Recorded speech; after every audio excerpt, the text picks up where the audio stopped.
Bonjour à tous, merci de nous retrouver pour ce premier Remag de l'année 2013 et nous allons commencer en musique puisque nous recevons deux musiciens hors pair, Yann Chevalier qui est président de la Société Philharmonique de Luçon et Fabrice Auger qui est le chef de l'orchestre d'harmonie orchestre qui sera en concert ce soir au Théâtre Milandi. Bonjour messieurs, bonne année 2013. Bonjour Bérangère, forcément. Bonne année. Merci. Une année pleine de musique. Alors concert ce soir, le premier concert de l'année. C'est vrai que c'est le premier concert de l'année. Alors c'est effectivement pour nous, pour l'association, puisque nous sommes une association, donc pour cet orchestre d'harmonie de Luçon, donc un rendez-vous avec les Luçonnais, puis une reprise qui est très très importante. Et c'est vrai que le Milandi, c'est un grand moment parce que le Milandi c'est un beau théâtre. Et jouer dans ce lieu, c'est toujours très très agréable pour les musiciens et pour le public aussi, bien sûr. En termes d'acoustique, c'est forcément mieux ? Oui, c'est bien. C'est franchement bien, oui. Oui, tout à fait. Alors, quel programme, Fabrice et vous nous avez concocté pour ce premier concert de l'année ? Donc c'est un programme qui se tourne en trois parties. Donc il y a deux parties pour le concert, mais trois parties. C'est-à-dire qu'une partie avec orchestre d'harmonie pure, donc avec des œuvres un petit peu plus baroques comme Vivaldi, des compositeurs plus actuels comme Hitaru Sakai, qui est un compositeur japonais, un jeune compositeur japonais, qui a mis en valeur vraiment notamment les cuivres et les percussions. Donc ça c'est intéressant. Après il y a une deuxième partie qui est autour de solistes. Parce que pour moi il est important aussi de mettre des bons musiciens en même temps, musiciens qui ont un réel talent, je dirais, au sein de l'harmonie, donc de les mettre devant. Et c'est vrai que pour ces musiciens-là, après, c'est d'avoir 55 de leurs amis derrière. Ce n'est pas toujours évident, mais ils le font vraiment déjà avec beaucoup de virtuosité.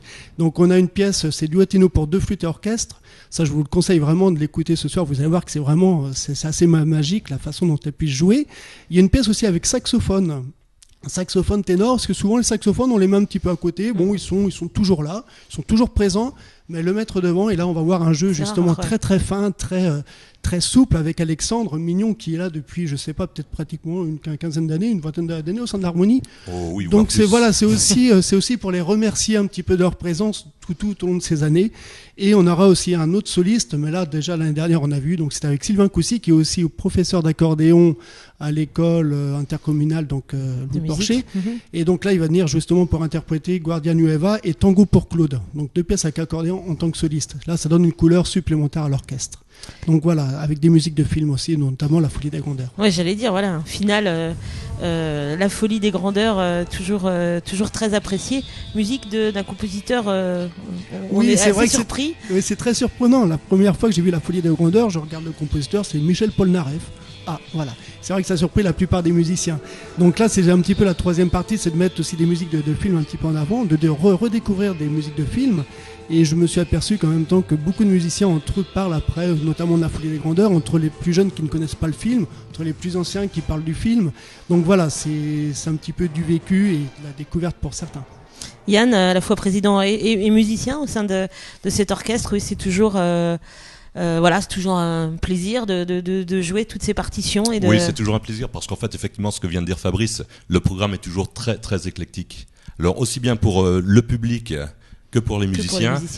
C'est vrai que on aime toujours plus certaines œuvres que d'autres, ça c'est évident. Mais Fabrice pense toujours justement aussi aux musiciens qui viennent d'intégrer l'orchestre.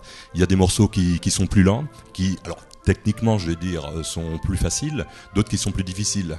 Et c'est vrai qu'il y en a vraiment pour tous les goûts. Et chacun fait au mieux.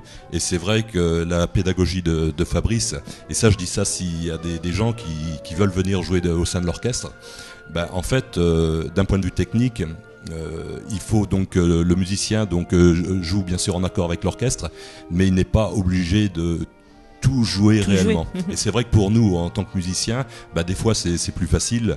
L'important c'est de ne pas faire d'erreur, vraiment de ce qu'on appelle nous dans le jargon musical de faire un pain. Mais c'est vrai qu'il est aussi à l'écoute des musiciens qui peuvent lui dire tiens moi j'aimerais bien jouer cette œuvre là, ou un jeune j'aimerais bien jouer une musique de tel film, etc.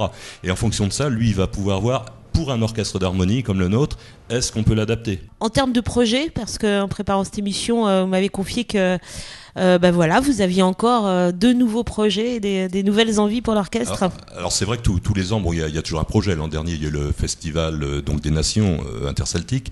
Il y a 2-3 ans, donc il y a eu quelque chose avec Vladimir Kosma. Donc c'était vraiment un très très grand moment.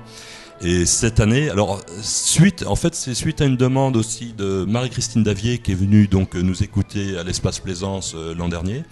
Et en fait, elle a eu envie d'associer musique et danse. Musique et danse, ouais. Alors bien sûr, ça n'a rien à voir avec son gala. Le gala de Marie-Christine reste son gala propre. Mais lors de notre concert, donc ce sera le prochain concert, donc le samedi 8 juin à l'Espace Plaisance donc de Luçon. Donc sur une partie du concert, on va associer justement quelques danses avec des danseuses de Marie-Christine. Fabrice, un beau projet sur Casse-Noisette, c'est ça ? Oui, entre autres, oui, c'est vrai que ce projet, c'était avec Marie-Christine, on en discutait, parce qu'on s'est aperçu que l'harmonie, comme la danse, c'était pratiquement les deux plus anciennes associations luçonnaises. Donc on s'est dit, pourquoi pas faire quelque chose ensemble.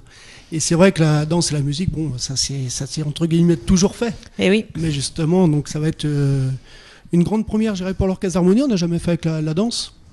Et donc on va mettre en travail, là justement à partir du mois de février, on va travailler sur Casse-Noisette. Et c'est vrai que le ballet, entre guillemets, donc sans la danse, il manque quand même quelque chose. Surtout Casse-Noisette, ça donne envie de danser. Merci beaucoup, bon concert ce soir, mais de toute façon ça va bien se passer, il n'y a pas de raison. Et puis encore une fois, très bonne année 2013 à vous et à l'Orchestre d'Harmonie. Merci Bérangère. Merci à vous de votre attention, bonne année aussi à vous bien sûr. Et puis on se donne rendez-vous pour le prochain IMAG, salut.